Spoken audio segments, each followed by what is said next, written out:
ሁለተኛ ልጁን አላምንም ያለው አብርሃም አሁን ላይ ደግሞ በሄርሜላ ግፊት ከሩታ ጋር እስከ ዶክተር ድረስ ሄደው እንዲያረጋግጡት ሄርሜላ ጫና አድርጋበት እንግዲህ ዛሬ ላይ ከሩታ ጋር ወደ ሕክምና ተቋም በመሄድ ልጁ የእውነትም ተረግዟል አልተረገዘም የሚለውን ነገር ለማረጋገጥ መሄዳቸውን ሰምቻለሁ ማለት ነው። ውጤቱ ምን ላይ እንደደረሰ ባላቅም እነሱም ይፋ ያደረጉት ነገር የለም። እኔም ቀድሜ ከሰዎች የሰማሁት ነገር ነው ማለት ነው። የትላንትናውን የአብርሃምና የሩታን ቪዲዮ ከተመለከተች በኋላ ሄርሜላ በአስቸኳይ ሄዶ አብርሃም ልጁ የሱ ያለመሆኑን ወይም የሩታ እርግዝና እውነት ነው ውሸት ነው የሚለውን ነገር እንዲያረጋግጥ ስትገፋፋው ነበረ። እውነቷን ነው። በነገራችን ላይ ከባድ ነው። አብርሃም ከእሷ ጋር ህይወት ከጀመረ በኋላ ተመልሶ ሄዶ ሩታ ሌላ ልጅ አረገዘች ማለት ከዚህ በኋላ በእንደዚህ አይነት ተደጋጋሚ አጋጣሚዎች ሊፈጠሩ ይችላሉ እና ይህንን ነገር ለሄርሜላ እኔ ነገሮችን ሊያከብዶ ይችላል። አይሚን አላቅም፣ ግን ደግሞ መረጋገጥ አለበት ብዬ አስባለሁ። ትላንትና አንድ አስረግጬ የተናገርኩት ነገር አለ። ምናልባትም ሩታ አብርሃምን ለመመለስ ብላ ይሄንን ጌም እየተጫወተች ከሆነ ይሄ ነገር በጊዜያት ሂደት አፍጥጦ መምጣቱ የማይቀር ነገር ነው። ልክ እንደተባለው ደግሞ በባለፈው አንቺም ኮንፊደንስ ተሰምቶች ስትይ ነበረ፣ የትኛውም ዶክተር ጋር ሄደን ይህንን ነገር ማረጋገጥ እንችላለን ስትይ ነበረ። ያው ዛሬ ቀኑ ደርሶ አብርሃም ወደ ዶክተር ሄደን ይህንን ነገር እናረጋግጥ ብሎ ወደ ሕክምና ተቋም እንደሄዳችሁ ሰምቻለሁኝ እና ይሄ ነገር አንቺን ምን ያክል ነጥብ ሊያስጥልሽ እንደሚችል የገባሽ አይመስለኝም። በነገራችን ላይ የአንቺን ስህተት አሰብስፈው የሚጠብቁ ሰዎች በዙሪያሽ እንዳሉ መቼም መርሳት የለብሽም። በባለፈው ብዙዬ መታ እንዴት ስትሆን እንደነበረ ተመልክተሻል አይደለ? አሁን ላይ አንቺ በእንደዚህ አይነት አጋጣሚ ነጥብ ጣልሽ ማለት እነዚህ ዙሪያሽ ላይ አሰብስፈው ያሉ ሰዎች በሙሉ የአንቺን ስህተት እየጠበቁ አንቺን ከኦዲየንስ ማጋጨት፣ አንቺን በዙሪያሽ ካሉ ሰዎች ሩታ እንዲህ አይነት ሰው ናት አድርጎ ብሎ ማሳየት የእነዚህ ሰዎች የዘውትር እቅዳቸው ነው። መቼም በዚህ ጉዳይ እጅ መስጠትን አይፈልጉም። ትላንትና ራሱ በዛ በጦፈ ክርክር መሃል አንቺን እንደ ጨቅጫቃ፣ አንቺን እንደ ነትራካ አይነት ሴት አድርጎ ለማሳየት እና በኤፍሬም ፊት እሷ ልማዷ ነው በቃ እንደዚህ ሁሌ በቃ መጨቃጨቅ እንዲህ መሆን ልማዷ ነው አይነት ኬዝን ለማሳየት እየሞከረ ነበርና ይሄንን በጣም በሰፊው አሳልፈሽ እንደምትሰጫቸው መርሳት የለብሽም። ስለዚህ እንደዚህ አይነት አጋጣሚዎችን በጣም መጠንቀቅ መቻል አለብሽ።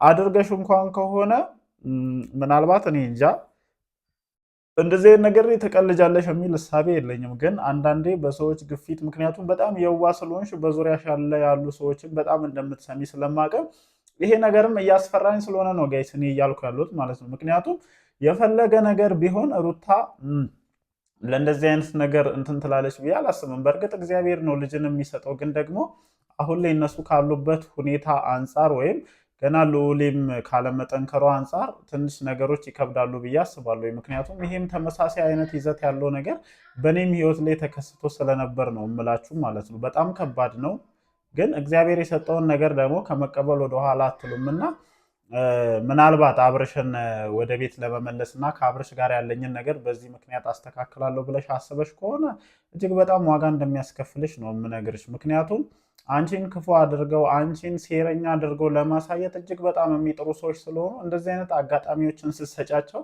ወደኋላ ይላሉ ብዬ አላስብም። ለዛም ይመስለኛል ሄርሜላ በዚህ ነገር እምነት ስለሌላትም ጭንቅላቷን ማረፍ ስላለበት ማረጋገጥ ስለምትፈልግ ይመስለኛል ከትላንቱ ቪዲዮ በኋላ አብርሃም ዳግም ወደ አንቺ መጥቶ የእርግዝናውን ውጤት አብሮ ሄዶ እሱ የሚፈልግበት ዶክተር ጋር ቼክ ማድረግን የፈለጉት ማለት ነው። እንግዲህ ውጤቱ ምን እንደሚሆን ምሽት ላይ ቪዲዮዎች ሲለቀቁ አብረን ለማየት እንሞክራለን። ከዛ ውጭ ስላሉ ጉዳዮች ሰፋ ያሉ መረጃዎችን አብረን እያወራን ከእናንተ ጋር ቆይታ እናደርጋለን ማለት ነው። ሰላም፣ እንዴት ናችሁ የኔ ተወዳጅ ቤተሰቦች? ደህና ናችሁ ወይ? አለን፣ እግዚአብሔር የተመሰገነ ይሁን። ዛሬም እንግዲህ በሰማናቸው መረጃዎች ተመልሰን ወደ እናንተ መተናል ማለት ነው። እንግዲህ ከበዓሉ ማግስት አሁንም የአብርሽና የሩታ ጭቅጭቅ ተባብሶ ነው እየቀጠለ ያለው ማለት ነው። ትላንትናም በኤፍሬም አማካኝነት ተገናኝተው ነበረ። ያው ምንም የተለየ ነገር የለውም። ከአብርሽ የደስታ ስሜት እንጠብቃለን ብሎ ማሰብ እጅግ አስቸጋሪ ነው። እኔ እንደውም እስከዛሬ ድረስ በሁለቱ ግንኙነት ተስፋ ቆርጬ አላቅም ነበረ። ብዙ ነገሮች ተፈጥሯል አይደለ? ትላንትና ግን የአብርሃምን ሁኔታ ሲታይ ምንም በቃ ለሩታ ያለው ፍቅር ሙሉ በሙሉ እንደሞተ የተረዳውበት ቪዲዮ ነው። በጭራሽ በፍጹም ምንም ነገር ቢፈጠር የምርም ማለት ነው የምርም እኔ አሁንም ቢሆን እኔ ጭንቅላቴ 50-50 ነው።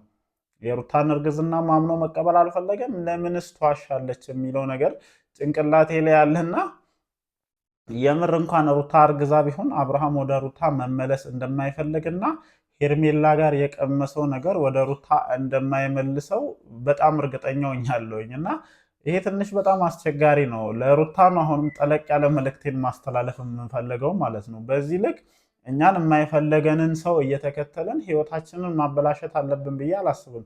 በተለይ ደግሞ ሴት ልጅ ቆራጥ ሆና ውሳኔዎቿን ወስና በእንደዚህ አይነት ነገሮች ላይ ቆራጥ ሆና መሄድ የማትችል አይነት ከሆነ ህይወቷን በየትኛውም አይነት መንገድ ማስተካከል ትችላለች ብዬ አላስብም። እኔ አሁን ሩታ ራስሽን አንድ ስቴፕ ከፍ ማድረግ አለብሽ ብዬ ነው የማስበው። ከነዚህ ሰዎች ጋር እስካልተፈለግሽ ድረስ ይሄ ሰው የምርም ማጥፋቱን አምኖ ልጆቹን ፈልጎ አንቺን ፈልጎ እንደበደለሽ አምኖ እስካልተመለሰ ድረስ አንቺ ሄደሽ እሱን ለማምጣት እሱን ለመመለስ ብለሽ የምታደርጊያቸው ነገሮች ከዚህ በላይ መሄድ የለባቸውም። በቃ ይበቃል። አስፈላጊ ናቸውም ብዬ እንደኔ አላምንም። አንደኛ የአንቺን ክብር ዝቅ እያደረገ ነው። የምሬ ነው የምልሽ፣ የአንቺን ክብር በጣም ነው ዝቅ እያደረገ ያለው። እነሱ ደግሞ ይህንን ነገር በጣም ይፈልጋሉ።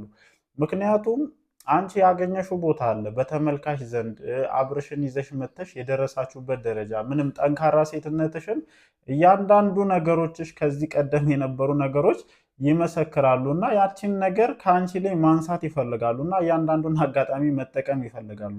ምን ያክል ዋጋ ከፍላችሁ ምን ያክል አንድ ላይ በመተባበር መታችሁ እዚህ ደረጃ እንደደረሳችሁ ሌላውም ሰው ያውቃል፣ እናንተም በደንብ ጠንቅቃችሁ ታውቁታላችሁ። እና ያንን ክሬዲትሽን ያንን ቦታሽን ያንን ክብርሽን ማሳጣት ነው እነሱ የሚፈልጉት።